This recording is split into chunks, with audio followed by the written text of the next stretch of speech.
ku Shalom Television Uganda.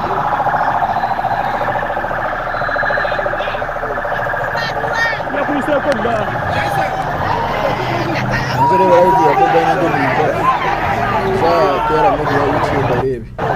Ndio tuliala busy.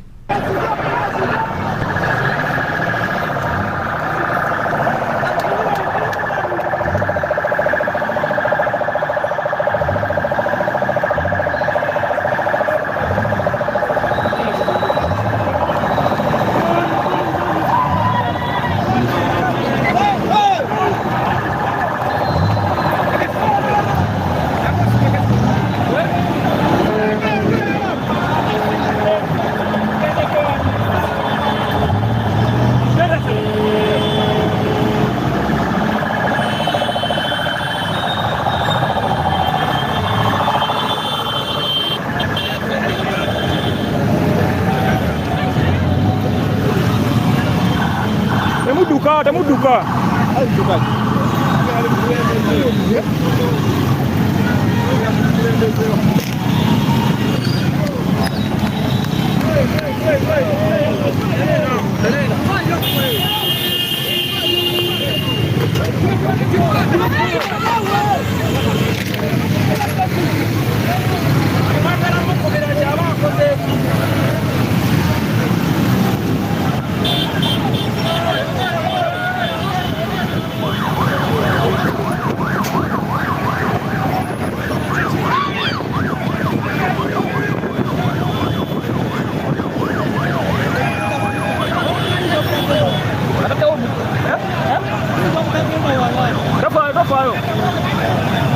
Bakuya omukano baba.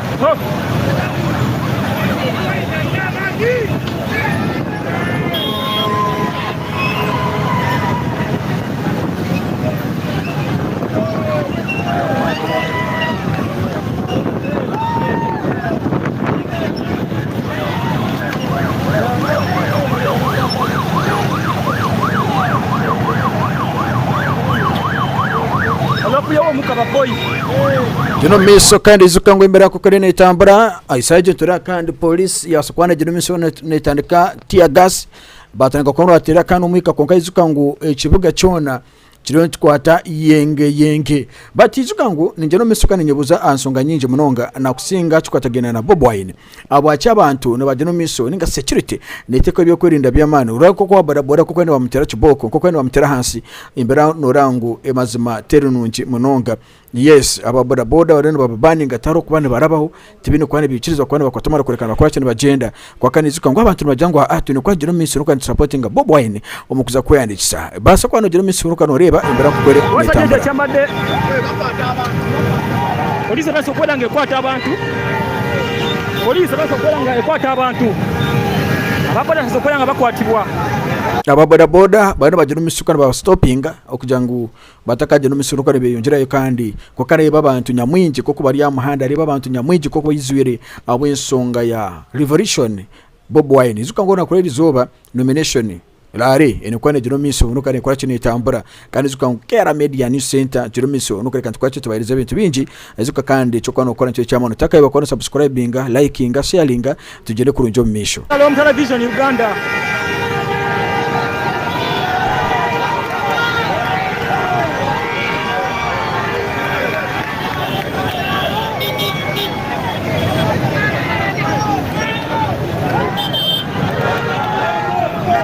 Omukaga twalwa ku nomination basabo ne banyabo embera bwete bweriye bwayise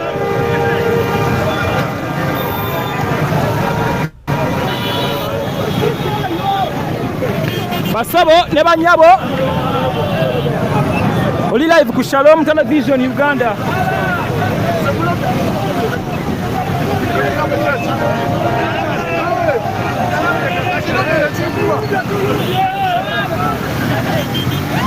Basabo ne banyabo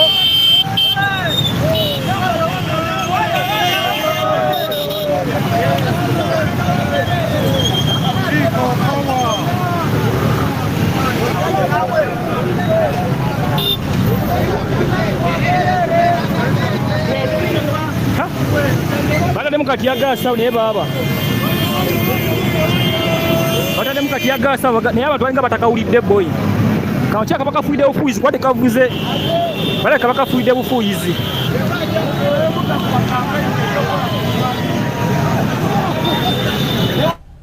baita amaanyi g'abantu oli ku Shalom Television Uganda.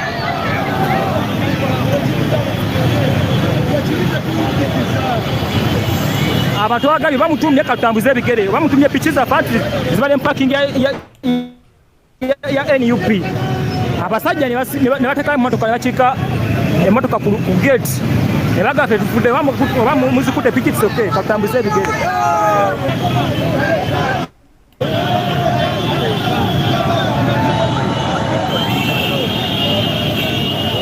lo pigyo sonya ni kwali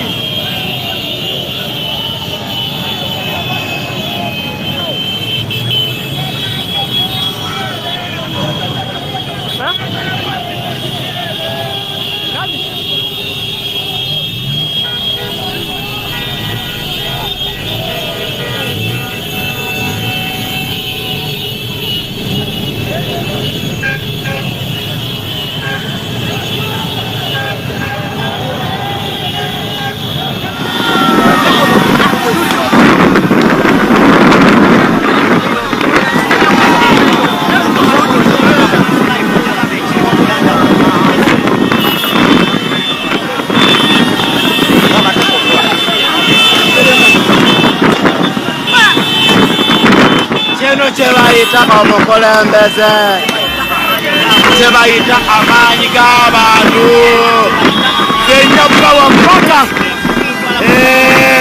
leero tumanye ani alina eggaali eno si gaali bano balonzi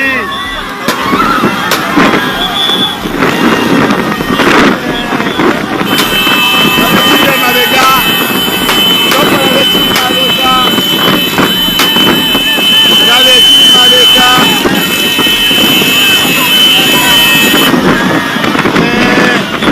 wano tulina mungona baganda polisi egezezaako buli kimu naye biganye polisi egezezaako buli kimu naye biganye bwesheyalinga live loni de transport watu wakyayimiridde kwa mukanda wange ogigize wano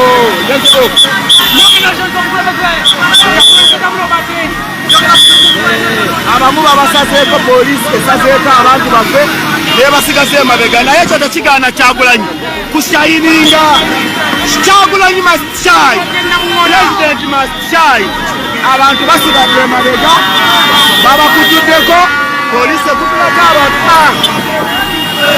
ebakutuddeko nebaleka emabega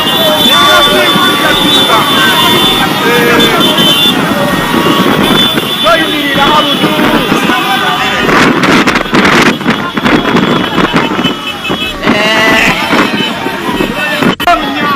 mwebalire ddala Justin Alon nebaza mahama jangu nkutyeko walikoze Sumaya Summa Assalamu alaikum yes leta mutereko leta mutereko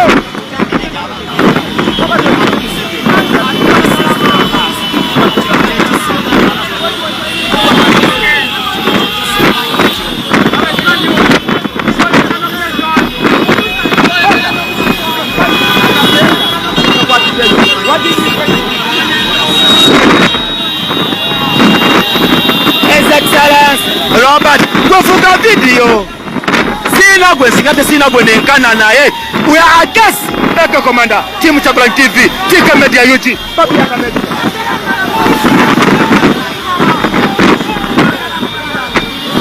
awe bisigade sala bireyo osekere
umwana wanje akaba n'icyo mutano iwe ari Kera Media News Center ninkusaba basoko no subscribinga rwa Bobi Wine ninga His Excellency Bobi Wine Kyagulanyi Sentamu nkokore naza okweyandikisa kandi mazima nobano okora ekintu ky'omutano nakusinga munonga esankeje bani kugira nti mazima deba no kora ekintu ky'omutano kandi bani nkunda munonga iwe ariyo naje no miso no kureka ngo hakiri wabasa kuba no kora ekintu eki cyo kureka ngo no sharinga no subscribinga kandi ni bani nkunda kimu munonga nti asako bano jero miso kwa no followinga kandi zukango takayebwa ebiro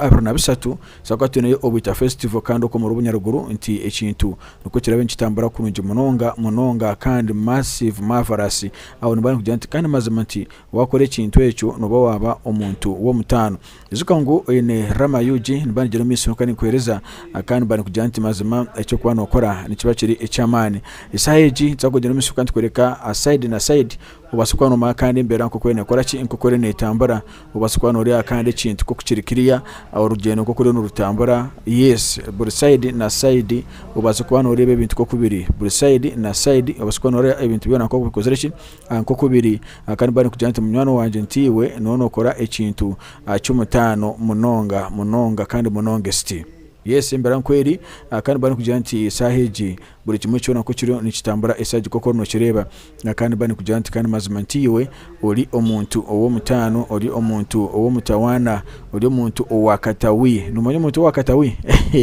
ya uri omuntu owakatawi kandi bani kujyanti kandi mazima no bori kiriya buterevu ntubantu tambara kurunje munonga reba bana koko bene batambara kandi kurekana bagenda akikwata gine na no kureka ngo nubaza okwehandikisa kandi bakusindikiriza omwebembezi wabo Bobi Wine Sentamu rikajya misi kandi burikiriza tubase kwantura kandi bana kukwene itambara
Police egade kode tumanyi kwachi erigade nangaronde transport antomwezo smaya sima diri drive domination kuba were zambasi sim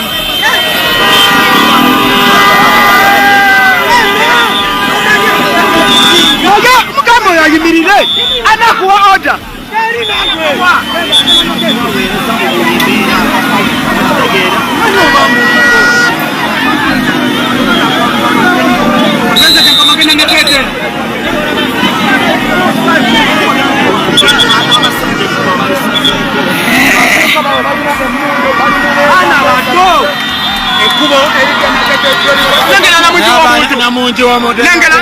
tuli usega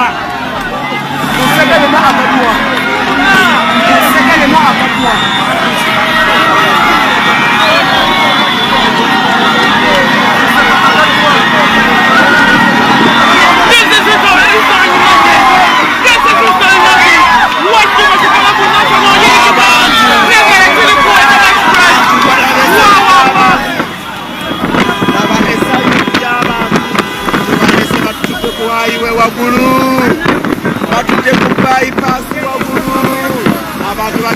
bagenda basangana tete Musega bakigade bagenda bagweki Musega buli omu yena gwalinze laba bagatale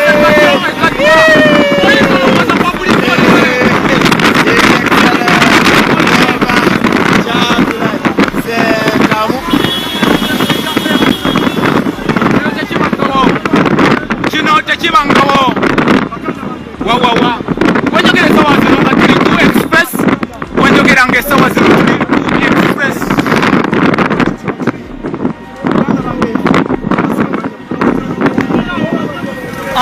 abapiki baddeyo bagenda kubakola kujjo abapiki muddeyo abapiki bayiteeru abapiki bagenda kubakola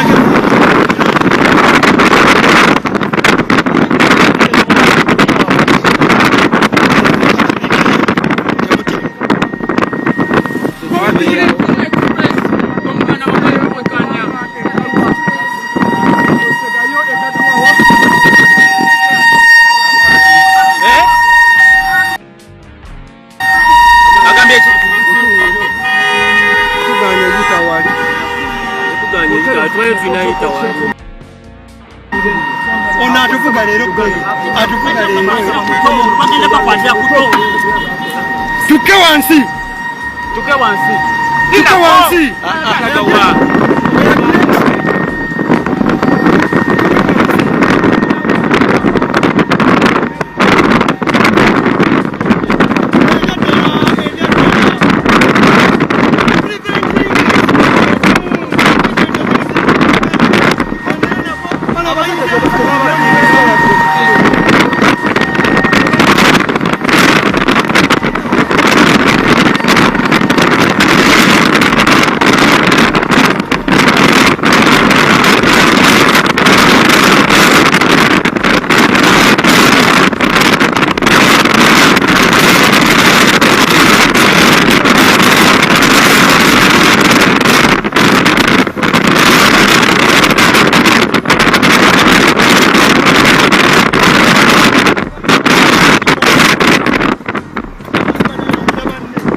tugende wuliriza ajjidde ebweru asigale ebweru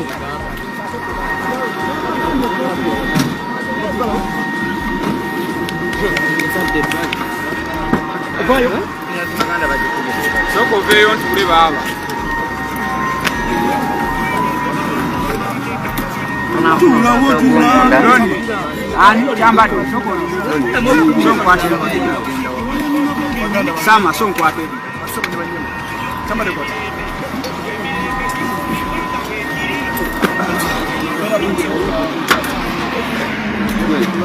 nafuna musokutula muntu moto ke Jude mazima dalo muntu kati alagewa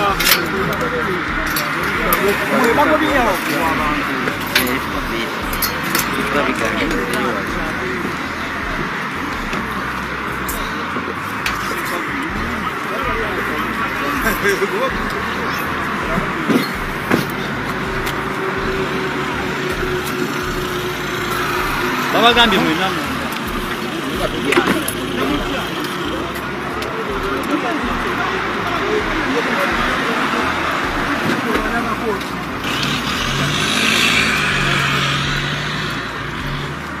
sala afuna moto kutika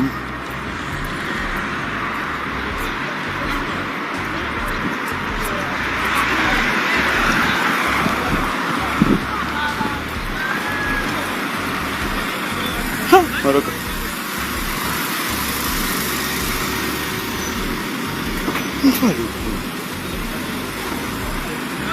Ai, boy. Bado jumani. Ule kangaziji. Unajita kama mbaya.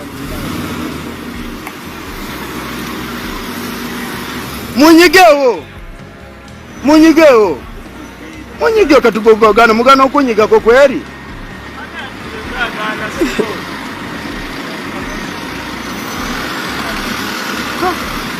Koi. Tukaziji.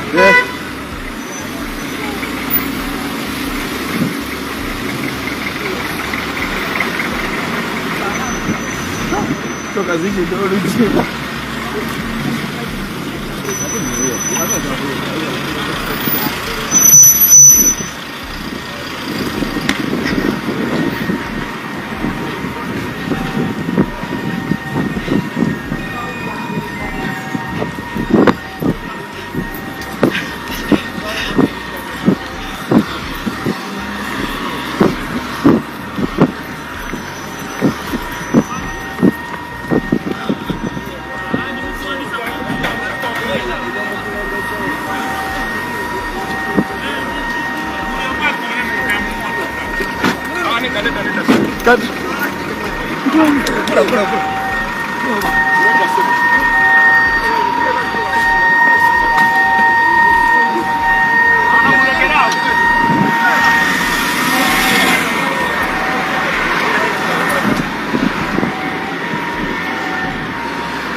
Tulinde yaffe ya mawulire. Tulinde ya mawulire ja. Tulinde ya mawulire yennyini. Tulinde ya mawulire kyogambe sobola tuleka. Abasiba jja tuleka. Basobola tuleka. Leno bati mukambwe.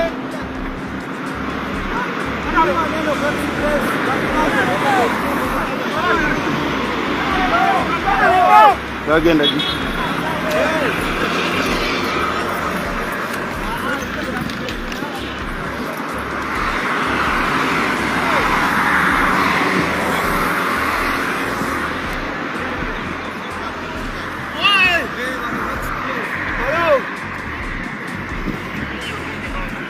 Mgamba alilesa mazanda. Hello mgambe. Sema yangu wa.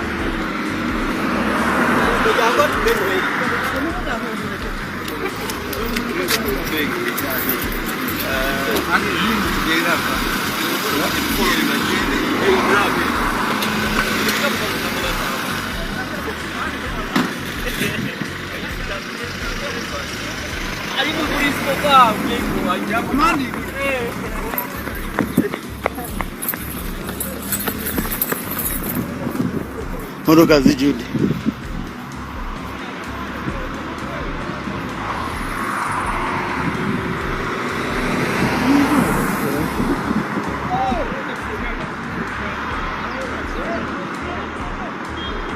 Ontwale ku.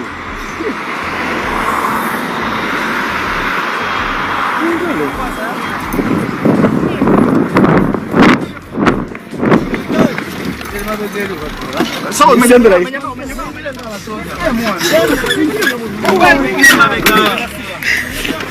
Tugenda.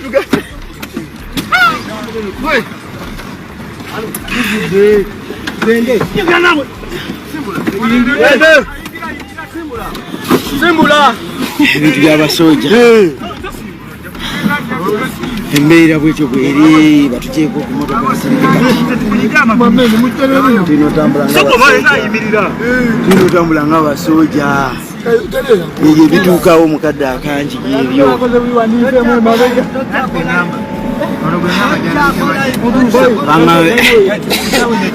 abali kukikomediya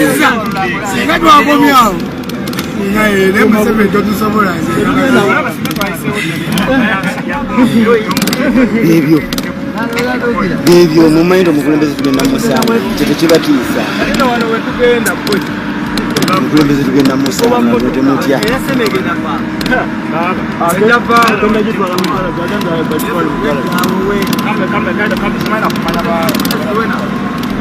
kamera egiganyi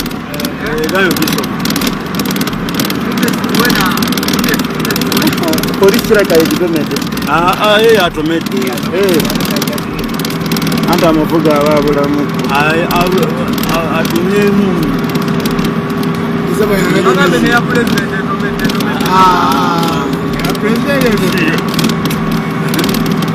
ale tulikulaide ebibozi tubirege ono gyatubaddeko etomedde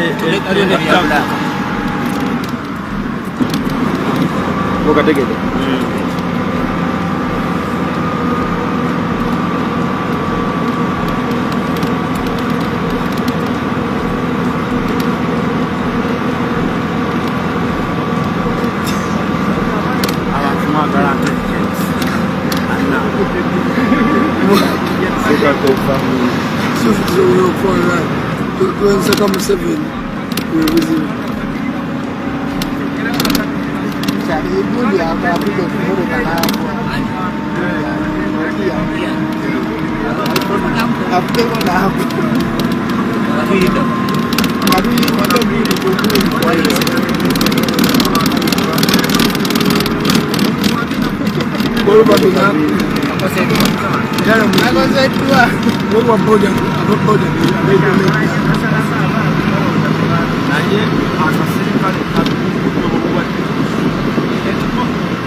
Chali kuli tugenda vako paka tulaga kozi kino kyo kubanza kyetulina awo ekituukawo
Soka mbaleke ndo zanjaba zaako batutuusa omukulembeze waali. Assalamu alaikum warahmatullahi wabarakatuh. Teke komanda TK Media Team Chabulan TV jekumireko.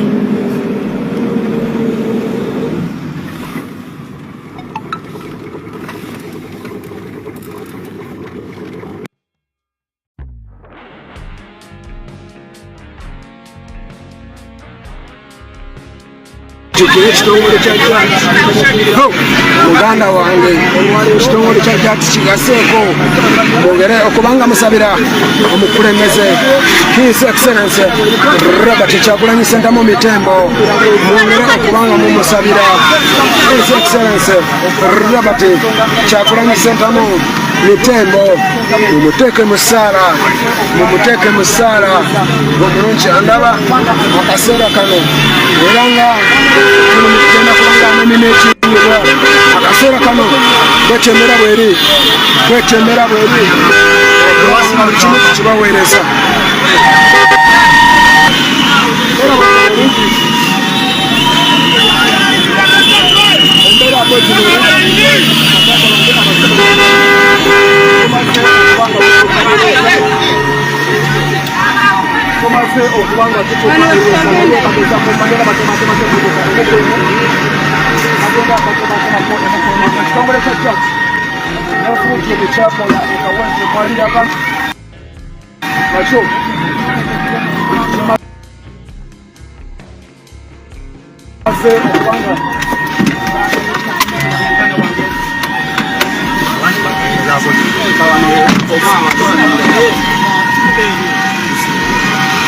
sharing a video.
Kugambye tulirweza omukulembeze w'eggwanga alirweza.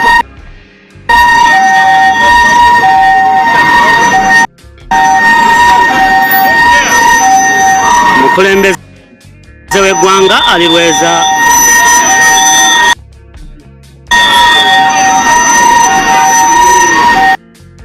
Omukulembeze w'eggwanga alirweza. Sekitegezaako kusotinga mbeera okulaba motoka bekaza nazo.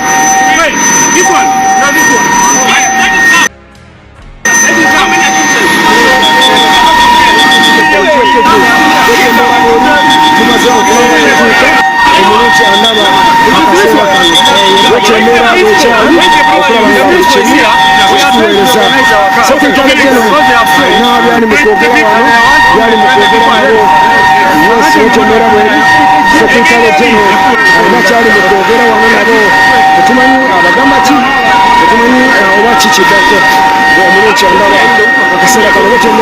Because the president is here, this is why the ghetto gladiator, you can call him the people's president, is at Rweza. Sikyuka ekyankalye bakkiriza kulaba nti buli kimu kitambula nga bwe kirina okubeera. Bakomando nga bulijjo kwe bali ne bakomando ba pulezidenti nabo kwe bali. Mbeera yabuteteekawo mbeera yonna. Okulembeze w'eggwanga musajja mukakamu nnyo. Ogambye musajja mukakamu nnyo. Okulembeze w'eggwanga musajja mukakamu nnyo. Si musajja wa kusika muguwa, musajja wa mirembe. Okulaba nga buli kimu tukikuweereza. Musajja wa mirembe. Buli kimu mukiraba bulungi nnyo.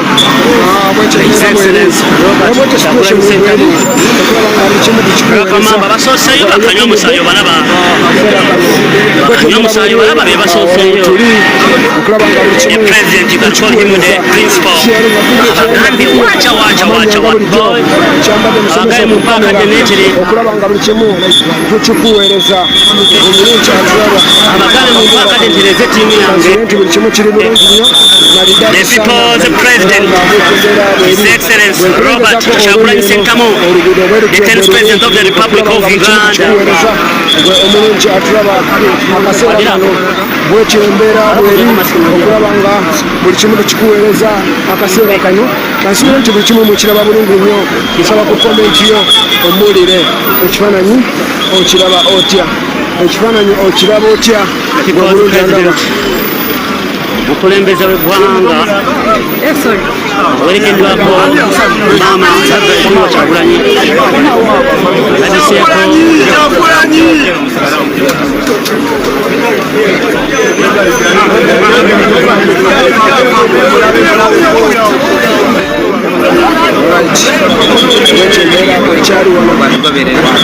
bwetembeera bwekyali okulaba nga buli kimu tukibaweereza. Bwetembeera bweri omulungi ndaba akaseera kano yokumiddeko. Bwetembeera bweri okulaba nga buli kimu tukikuweereza. Tambuza vidiyo okulaba nga buli kimu tukikuweereza. Omulungi ndaba akaseera kano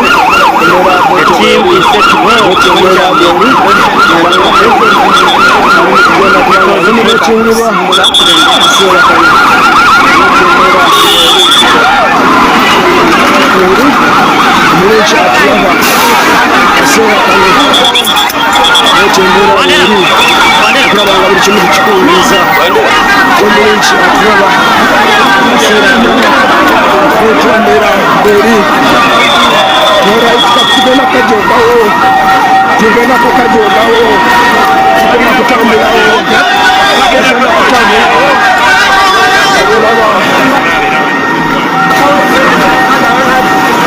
wamu ne presidenti ng'agenda okunominatinga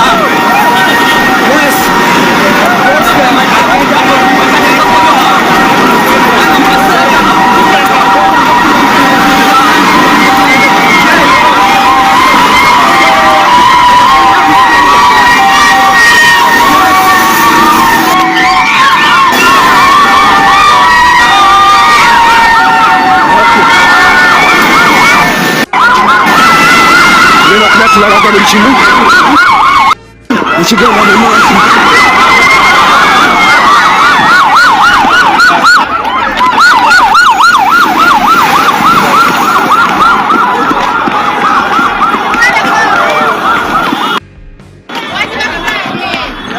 Komanda, keekako wali nena okubeeramu.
eri Mwambusa.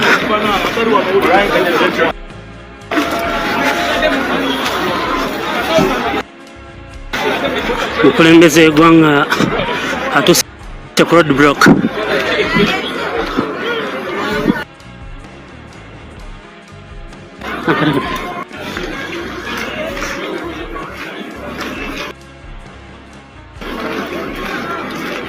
Nga ayiseewo. Hello. Let's go. Kajja mbatomera. Oh, sorry.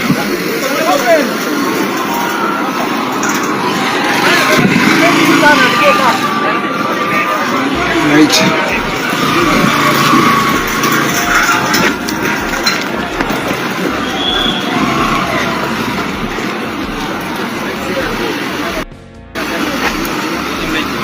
Let's go.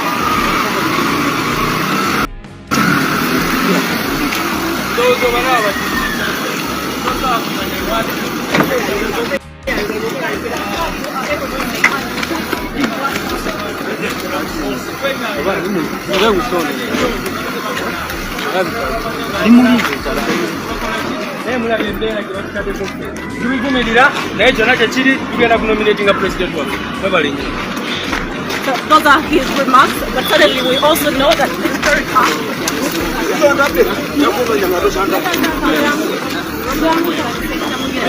You can confirm he's in the car with one of the deputy presidents, but also with the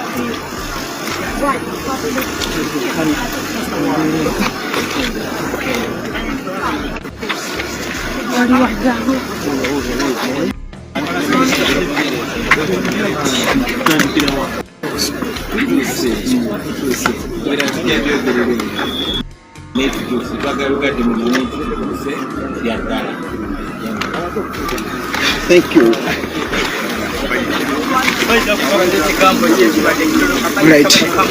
Omulungi atulaba ayogeddeyo ebigambo kimu bibiri ebirala ajja kubanga abyogera right. Omulungi atulaba akaseera kano bweti embeera bweri okulaba nga buli kimu tukikuweereza gwe aliko yeekumiddeko bweti embeera bweri okulaba nga osobola okuŋŋamba nti oli wano atuuse nomination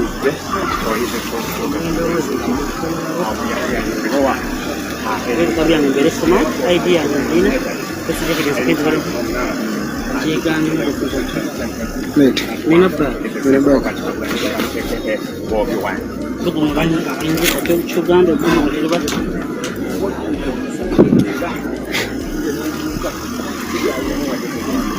all right.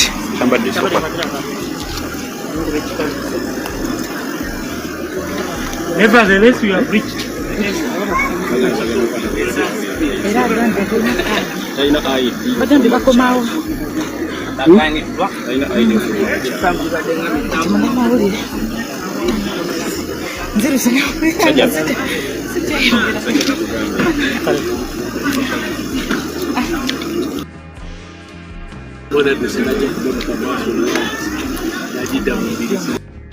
Bagenda kukwatira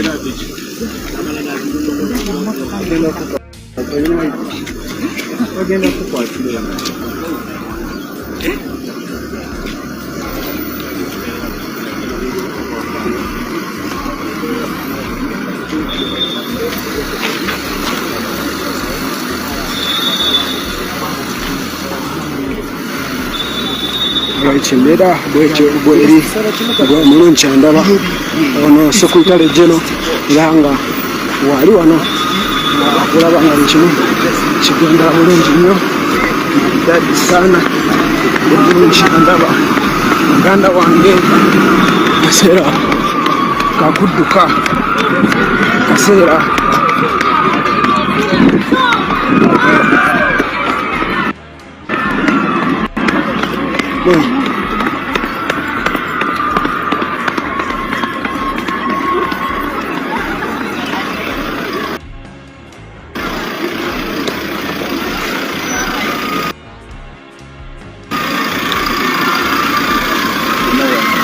twagala enkyukakyuka y'emirembe era kyetuliko leero tugenda kukola history kituwandiisa pulezidenti agenda okuleeta enkyukakyuka ate ffenna nga tukirimu wano.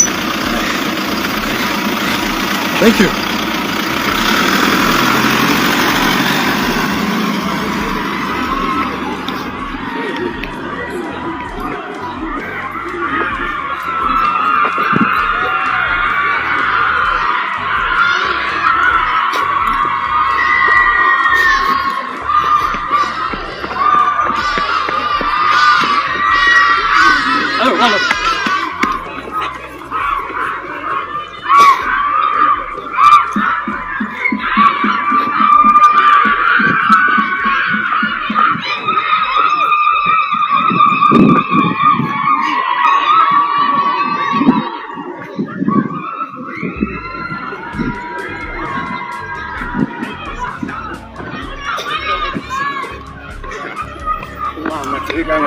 Gulira muntu data kitegeera oye mutekayo kya data tasobola nakutekayo posityo muganda wa igenda kubeera ku pulezidenti akosobola alright otyo embeera bweri okulaba nga buli kimu kibawuliriza akaseera kano.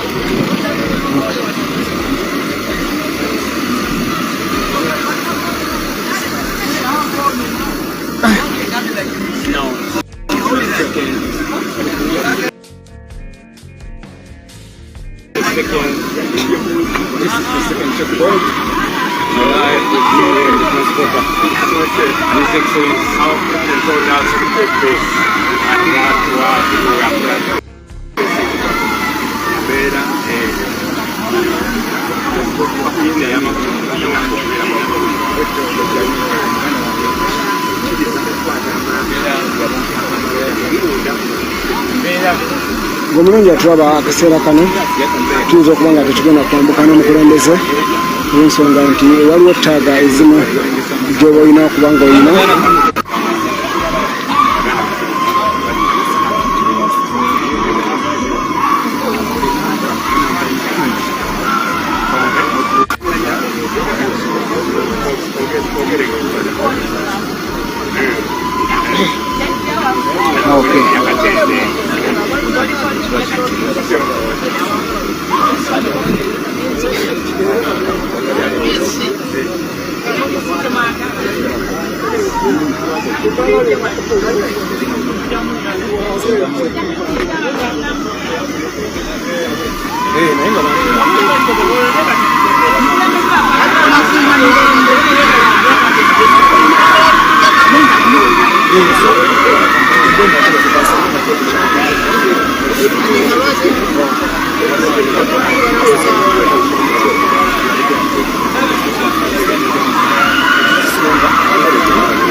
Ndeeta embeera bwekyali wano nga buli kimu tukikuweereza omulungi atulaba akaseera kano omulungi andaba bwetyo embeera abweri akaseera kano omulungi atulaba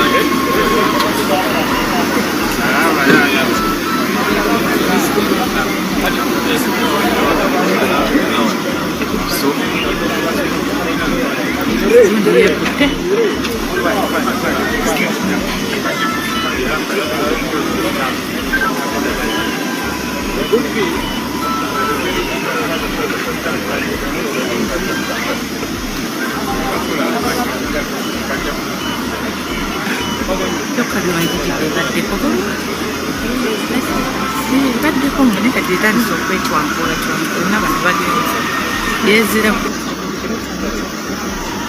kuva buli wano ayogerako n'abakulembeze b'amazima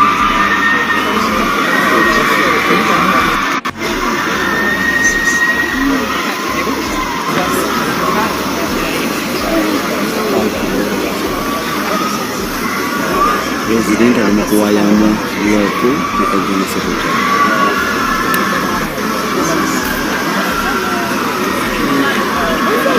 bwekemera bakyali wano bakyalize kubanga bamukkiriza okulaba ng'ayingira ssaawa 8 kyekigo kitono kino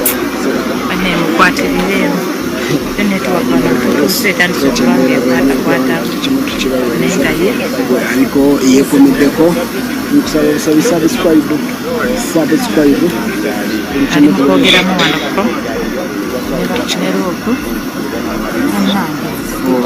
ndaba akaseera kano embeera bwekyo bwekyali nga buli kimu tukikuweereza nga bwetyo embeera bweri akaseera kano nga ajjukira abaali bamugamba ssaawa 8 ne mu ssaawa ezo 8 ndowooza eyo ensonga lwaki tuyimiriddeko wano gwe omulungi atulaba akaseera kano yeekuumiddeko nti buli kimu bwetyo embeera bweri okulaba nga buli kimu tukikuweereza akaseera kano bwetyo embeera bweri gwe omulungi atulaba era nga wetuli okuweereza buli kimu nti buli kimu mukiraba bulungi nnyo embeera bwetyo bwekyali olunaku olwaleero okulaba nga buli kimu kibaweereza kimu mukiraba bulungi nnyo buli kimu mukiraba bulungi nnyo maridadi sana omulungi andaba yeekuumiddeko bwetyo embeera bweri okulaba nga buli kimu tukibaweereza era nga buli kimu bwetuli wano okulaba nga embeera bwetyo bweri sharingila ifane tuwakati ina buzibu tutambuze live kyokoze kyamaanyi katukwe ku mazzi nzaani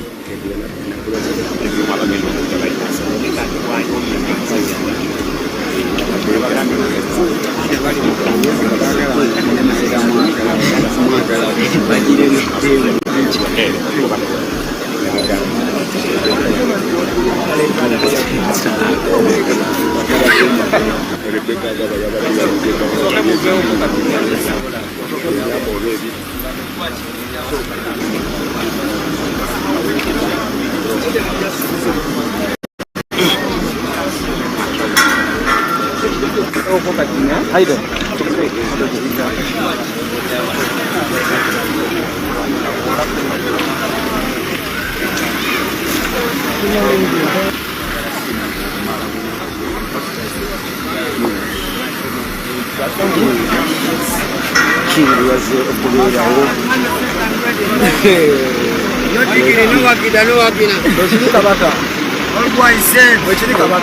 kingi gwokiikiridde baani leero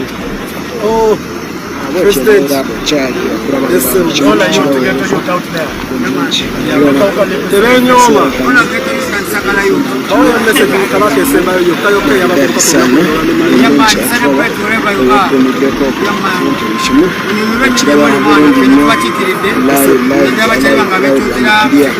bwetyo embeera bwekyali okulaba nga buli kimu tukikuweereza ku mulungi atulaba akaseera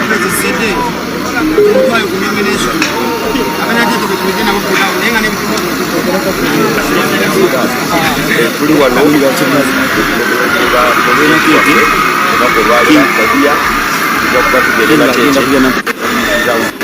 ebisigadde nebazijja wati nebabawadde tewali komanda nabawulire babakubye babaganye okujja kimuyakuya abantu ate babaganye so kale geseze mu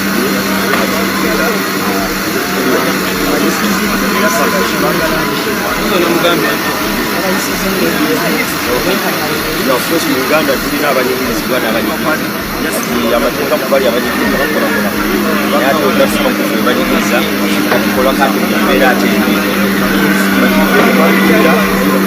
ebajja mukikimanyi era twagala tetwagala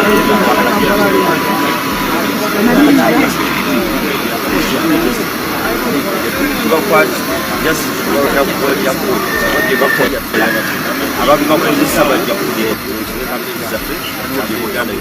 embeera gyetugenda otambulira mu sibirya ababitambuliramu era tujja bitambuliramu naye paka nga tunuudde Uganda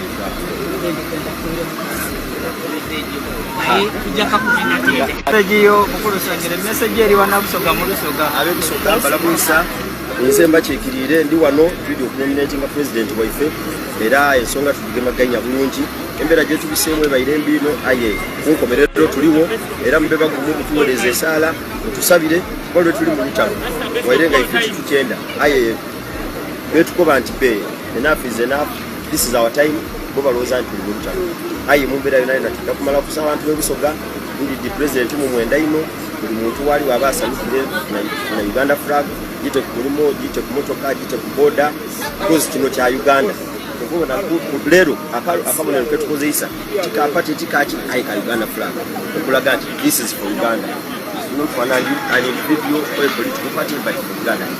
Thank you so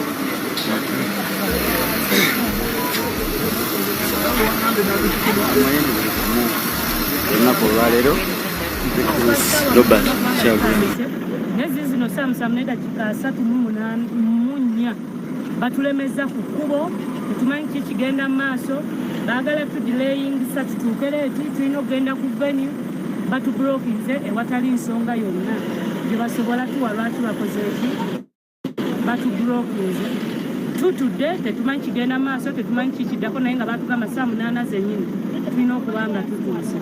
So obubaka bwange nze bugenda eri abali mu byokwerinda mulekere okuba abatiitiizi.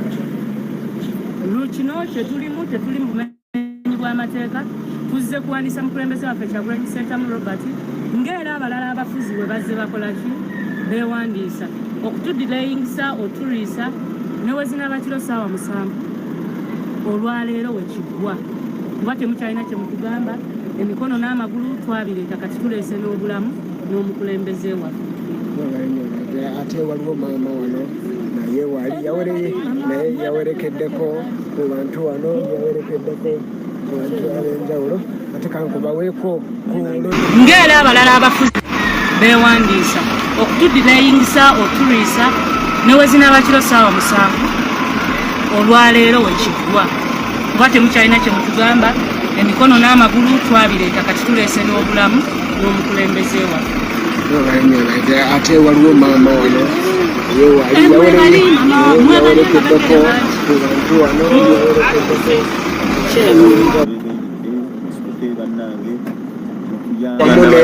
konale baddako kawumpe nomukiyeyo bannayuganda bannaffe banaye mwetegese ekiseera kituuse endera yaffe eggwange tubasaba mwenda bannange mubeeyo okutya otandikira kubalira eggwanga ly'omumirembe mukulonda twaleeta ekigambo protest vote okulonda okwekalakaasa ddala nga tweka mu nkola tubeegayiridde musoboke bannange mutuyambe abaana bammwe abaweza ekisitwaku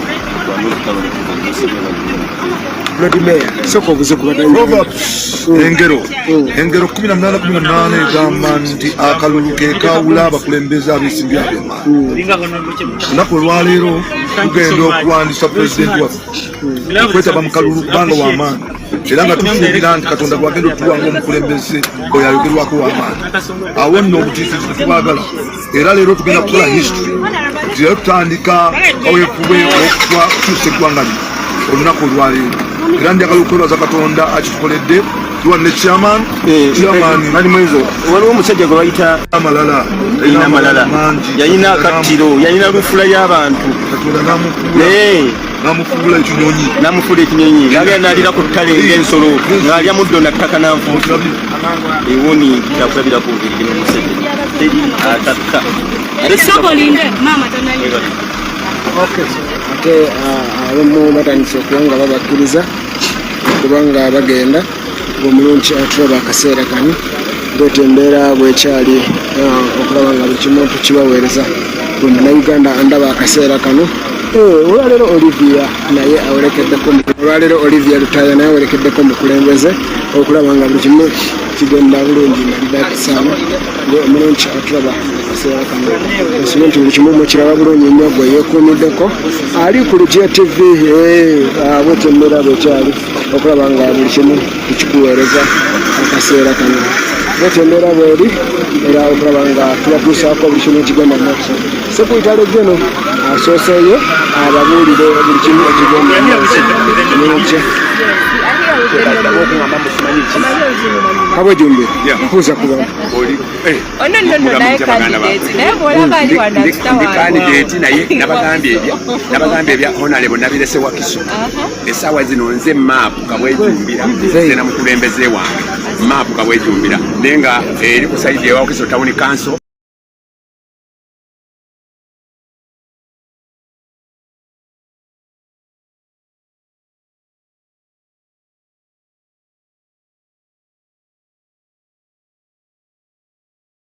nze kansala ayina kaadi ya national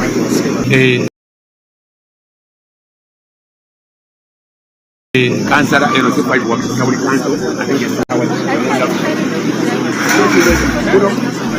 bwetembera bweri tubajjukira essaawa tezinnaba kubanga ziwera ne Sekuritale Geno yasooseeyo okulaba nga buli kimu kigenda bulungi mu maaso abe nga buli ayogera ekiddako era nga bwekitembera bwekyali gwe mulungi atulaba eyeekuumiddeko kansonti buli kimu okiraba bulungi nnyo akaseera kano bwetembera bweri gwe mulungi eyeekuumidde ku Lugiya TV amanya n'eddoboozi kyamadde musomesa nga bulijjo okulaba nga buli kimu tukikuweereza nga bulijjo bwetembera bweri era nga wetuli okuba nga tukuweereza buli kimu wano mujjukire nti essaawa zebayogera ssaawa 8 bagamba essaawa 8 naye essaawa tezinaba kubanga ziwera essaawa zinaba nga zinnawera gwe mulungi atulaba bwegire bwetembera bweri atulaba akaseera kandola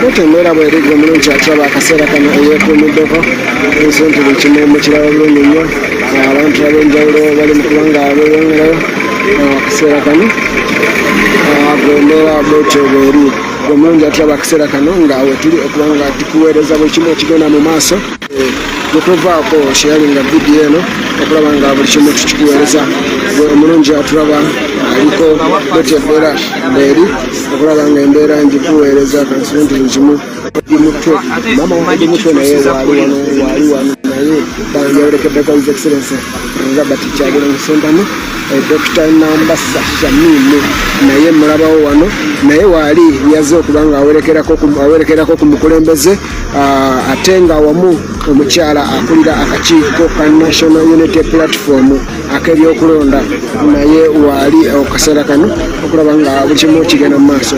Dr. sokubuze kuba balamusiza wenna abatulaba abasajja n'abakyala bonna leero lwe lunaku lwetugendamusanyufu kubanga nsikiriza nti tugenda kuyagala nazuukuse ku makya nensaba alalinga nakuwadde nekkaadi kadi bagimpadda era kadi yakabaka omukyala lwebikansala zagina osinga kadi nazijjukira bana tulina embambi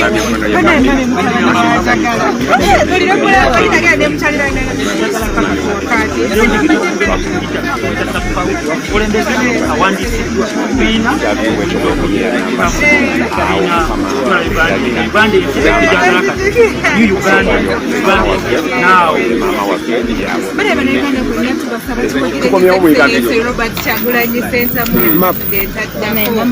emigeri gyemweye kumakodi kimanyi bakoze okutiisatiisa abantu ne bateekayo amateeka naye muna ekitambulira ku maanyi g'abantu era tuli wano pulezidenti waffe ali wano leero kubanga atambulawagire tuveeyo mulonde tulonde nnyo nga tebasobola nakakwatamu abali nateeze banange tujja twatuuse dda wano tugenda okwewandiisiza bwetuva wano tujja straight nateete kukikuba paka paka kuwulira bubi paka kuwulira bulungi buzi bulungi tugamba nti a new Uganda now Uganda empya tujagala kati tulina okakasa nti omukulembeze awandiisiddwa bana ewuuno ne mama mami leero nayaze nawerekerako ebyobugumu bwaliko mwe bakomanda baffe mwe bamamba obeerawo nga naye waali oyo kati mukumwaga agyekakasa mama ye maama waali ngedi mutwali olaga maama waali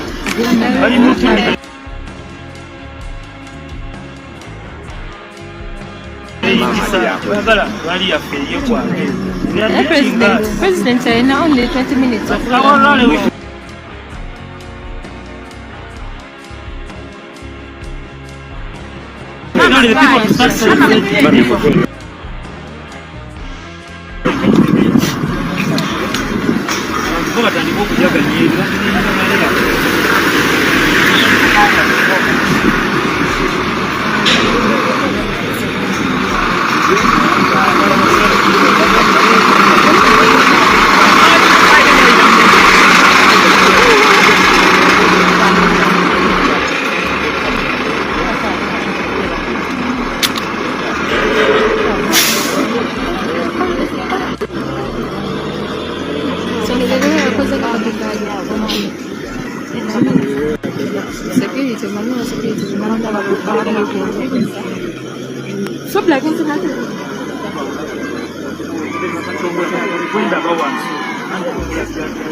nange nakalagida kwa walika iseu katunga wade baba kwa tuddawa kubanga obetesobola bantu ate nze neeronda bakanzala abange bonna kubanga kubanga wulira okwekyusa kadi ate nosaba yana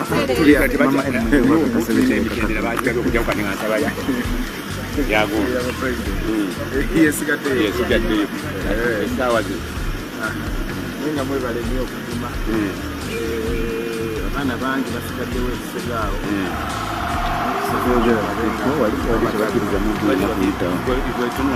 yayiteewo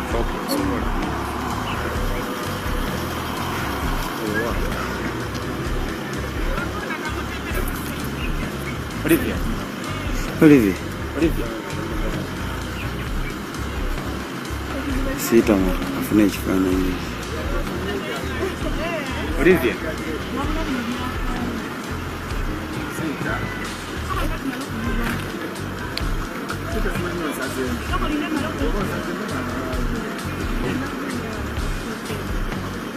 sajja kumulaba mu internet abakuba screenshot musooke mutukubire bulungi screenshot musooke interview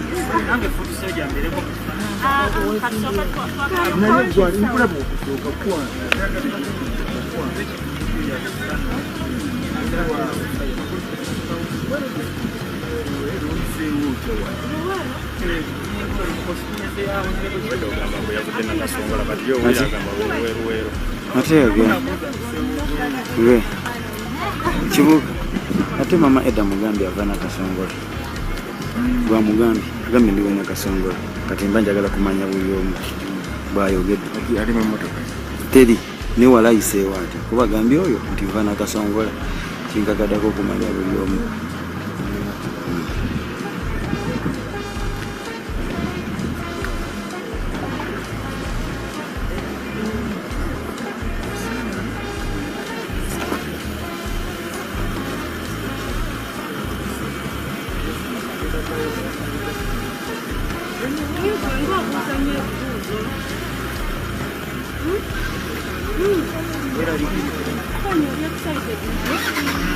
Presidente wamukiriza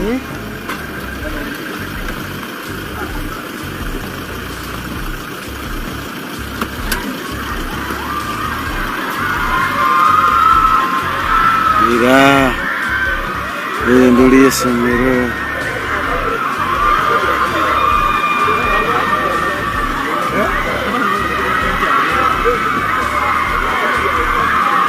ulire nduli y'abaana b'essomero enduli gy'olira abaana b'essomero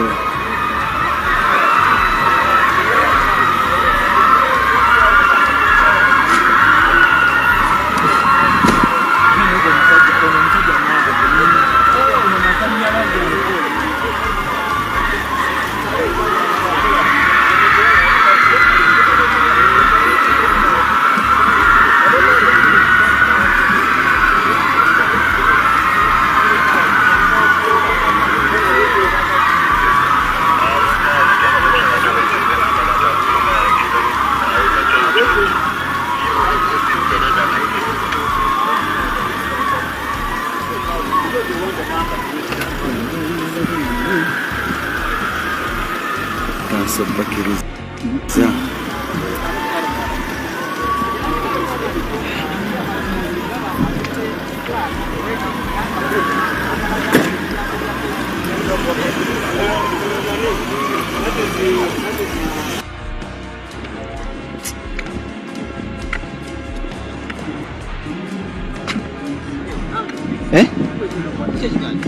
Tewali tugenda ali awo kugeti ali awo kugeti alinze ajja kwogera bwogera ali awo kugeti just anayingira buyingizi eza bamukwatidde awagira alindako badenze mbale pato kyali badde kyali yasinda bakadi zezibadde ziweddeko kwa kadi yaweddeko space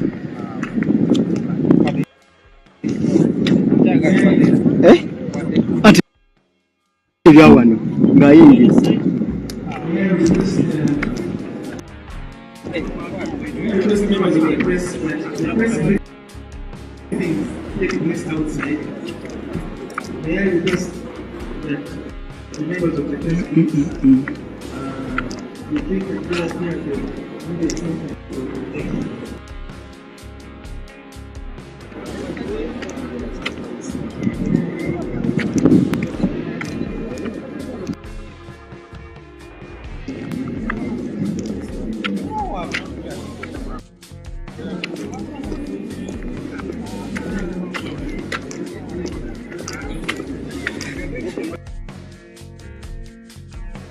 La la la la.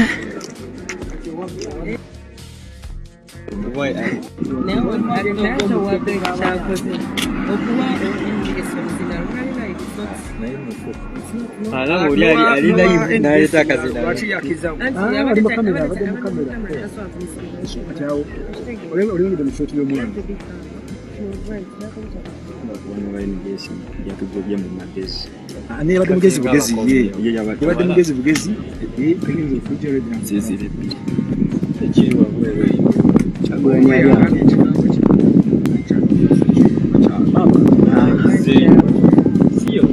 bali awo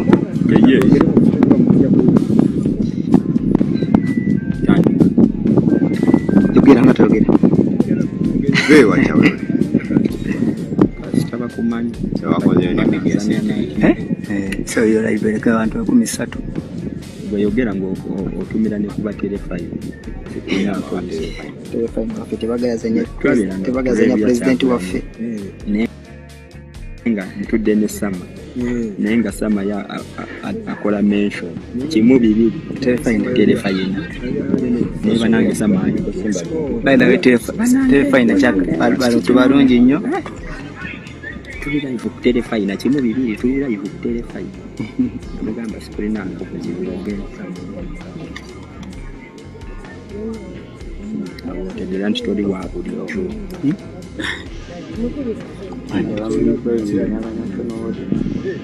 national tower bali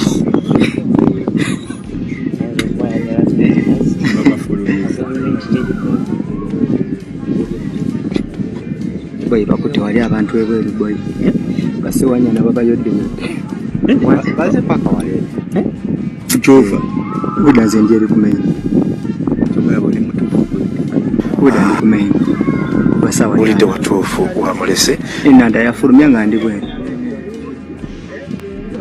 banga minto kuyingira wano kizibu nange mbalavu ali mayambadde obusuuti buli kyagulani sokonde babaziza yatebo nzize nabo mpaka wano ne babazayo ate mabega oze ne lubongo lya abona nze nabo ndebe nzijide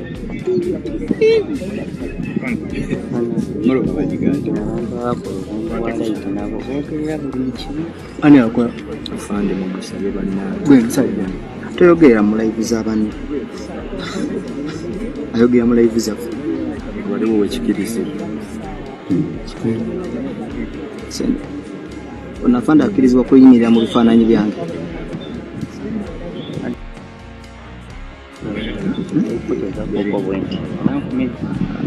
ate nawakutte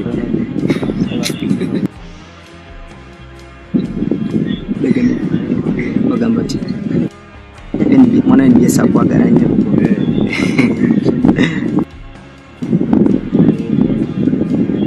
Tuli kusama media ne BBS telefina. Kampala yetaga engineer.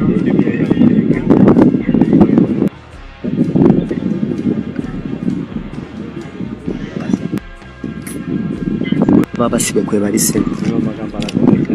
Mama baba sibe bani basauda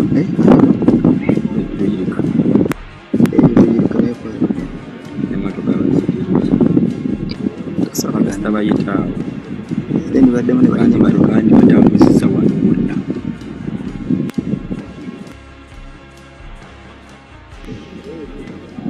Engeza wansi waliyo omuggo. Kiboka eri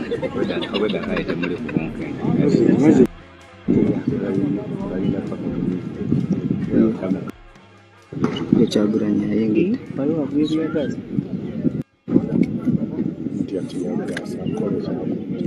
Kati ngamba wano.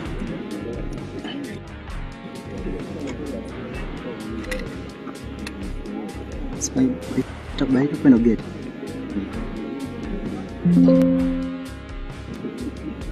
Ngo wazunengira wabiroke tumubye ntanga. Bali akuddamu bali Nyamata.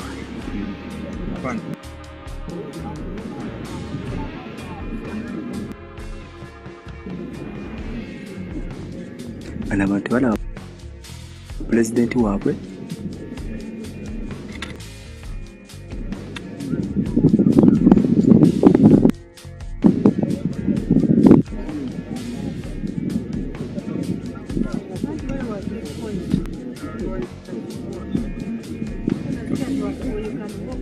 yenze abungu ebyo mbina tubikwata sina kyakwagaza ozoleya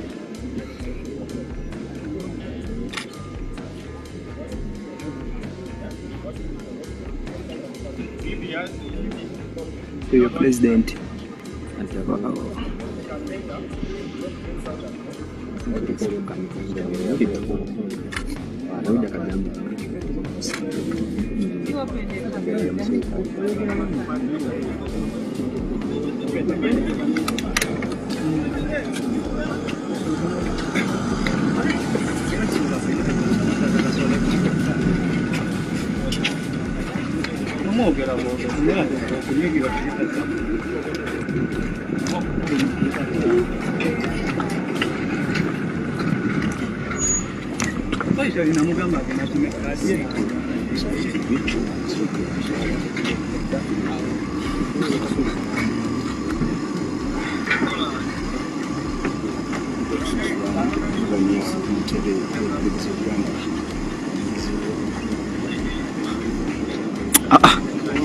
vayo nawe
Devi, Press team, media. Lewis, let's get ready for one.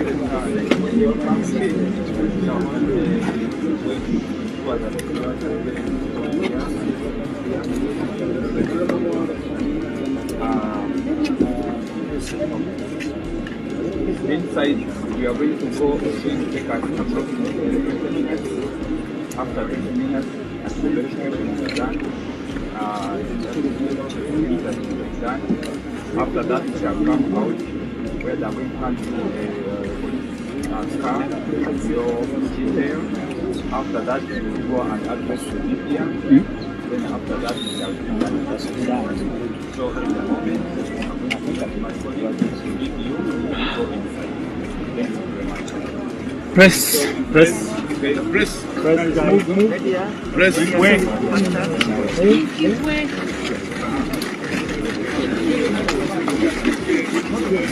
Deu tambla, deu yangu.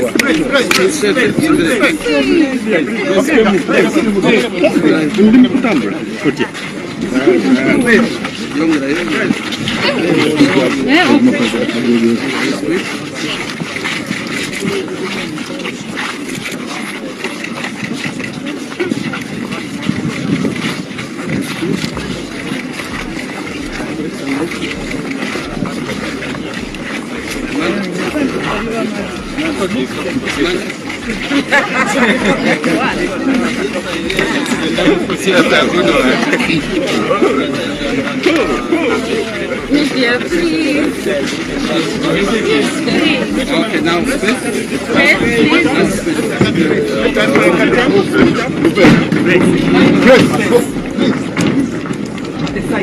next aspirant is walking in.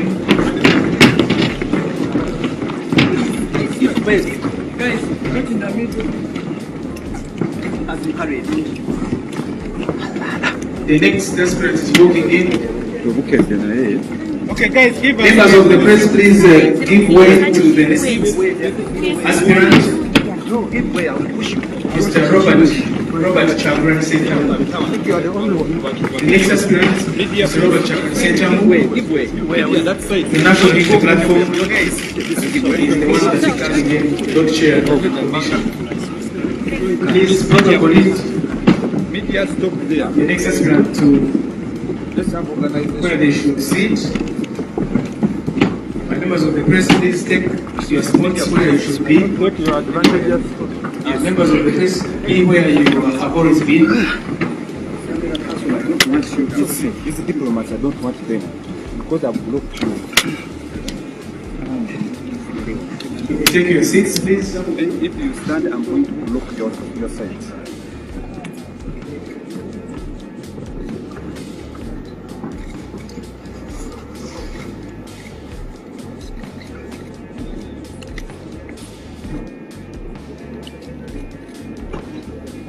Lord Chairperson and members of the Commission, Lord Chair, I hand over to you to take forward this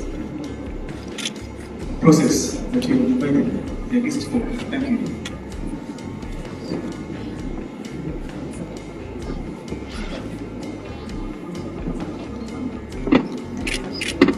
Our next aspirant, we encourage and welcome to Weza Boa. Kalasi.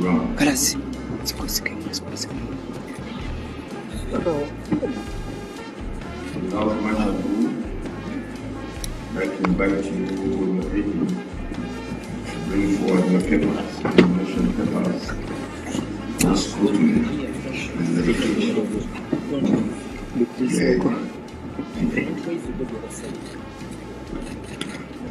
Trace. Yes, because people are sick. Yeah. Even if you want to raise, you do the other side.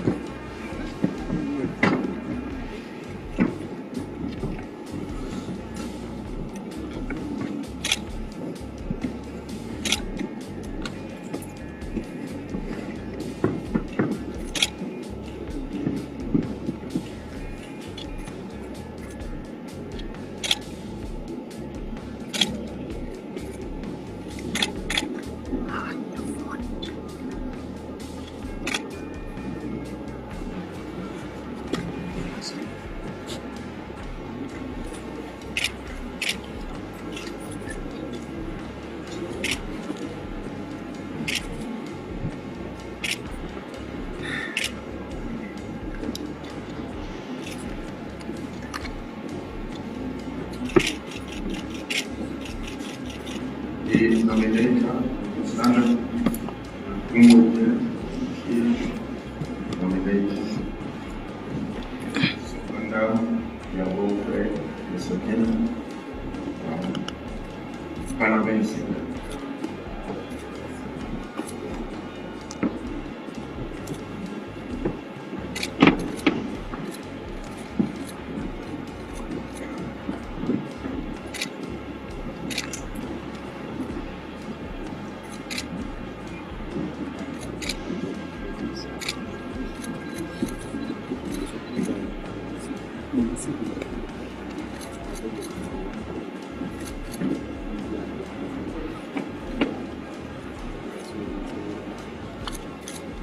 To the people who may be joining this occasion for the first time here and online,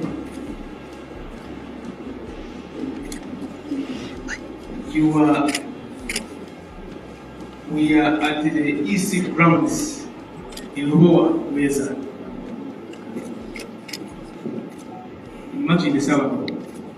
And this place is the first permanent home for the headquarters of the Electoral Commission in Uganda.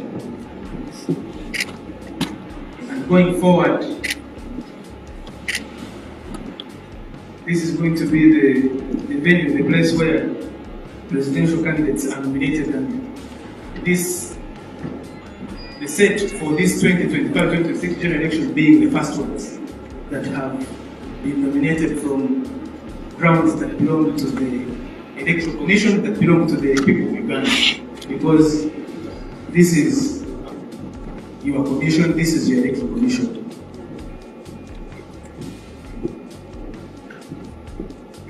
And so, those who are watching online and following on TV and other platforms, the Commission has now instructed the technical teams here to verify and check all the particulars that are required of an aspirant for presidential elections, to participate in presidential elections as a candidate. So that's what the Commission has asked the teams here that are from the legal department of the Commission, the voter data management department, election management, field operations, to check those particulars that are required.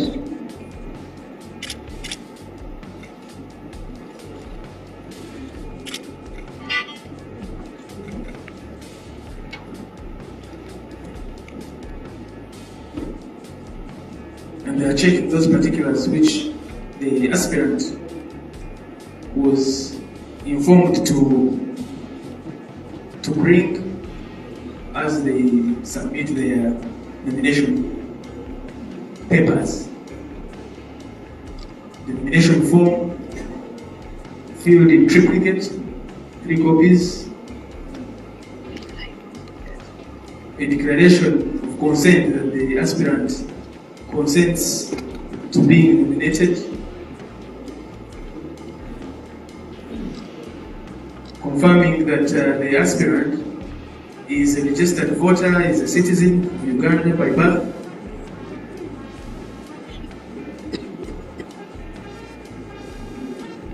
confirming, as the Commission said,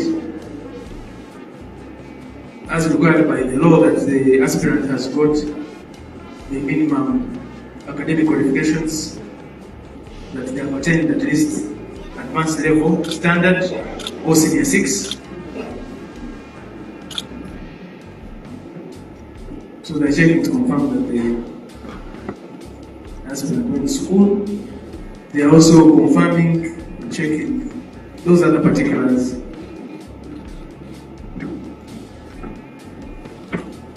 Certificate indicating that the aspirant obtained the required numbers of supporters as required by the law.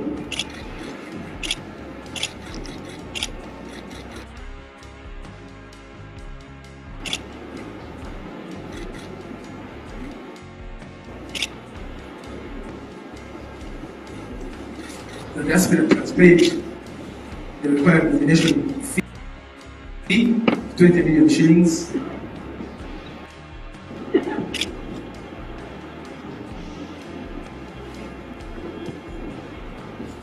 So that's what is happening. That is.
We thank members of the press for keeping the country and the citizens of Uganda and everybody that is watching these proceedings, for keeping them informed of what is happening. Because this is the exercise. This is the exercise of the people of Uganda, and what the Commission is doing is fulfilling that responsibility that it has. So we thank you, members of the press, for since yesterday, actually since the roadmap started, the roadmap to the 2025-26 general election was first launched in July 2023, and again revised and relaunched in the presence of stakeholders in August 2024. Over time, a number of milestones on that roadmap have been undertaken, including demarcation of electoral areas at local government level, the organization of polling stations, mapping of persons with disabilities to polling stations, the first major nationwide mapping of persons with disabilities to establish who they are, where they are, what kind of disabilities they have, what needs to be done to ensure that there is greater inclusivity in the electoral process by persons with disabilities. One of the things that the Commission has done and endeavors to do is to make sure, for instance, that on events of this nature and others, that there is sign language interpretation or translation. You can see we have Nepo Murunji there for those who understand the language of sign language. And then the Commission undertook the update of the National Voters Register. Period was given when voters will have the opportunity to, those who are not on the register, to register as voters. Those who were new voters to register as new voters after attaining the required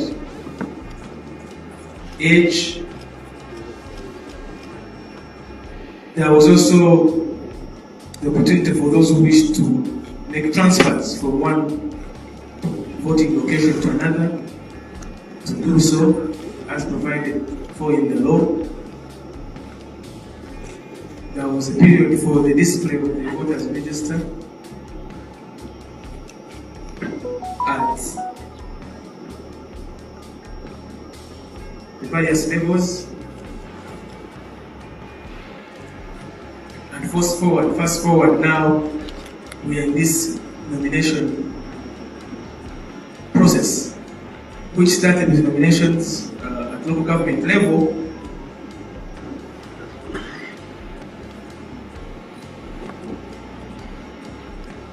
And elections of special interest groups, the youth, older persons and persons with disabilities. And now we are here for nominations for the people that are aspiring to the top position in the land. When the roadmap was announced, 23rd and 24th of September looked to be very far, but now we're the last day, 24th. So welcome.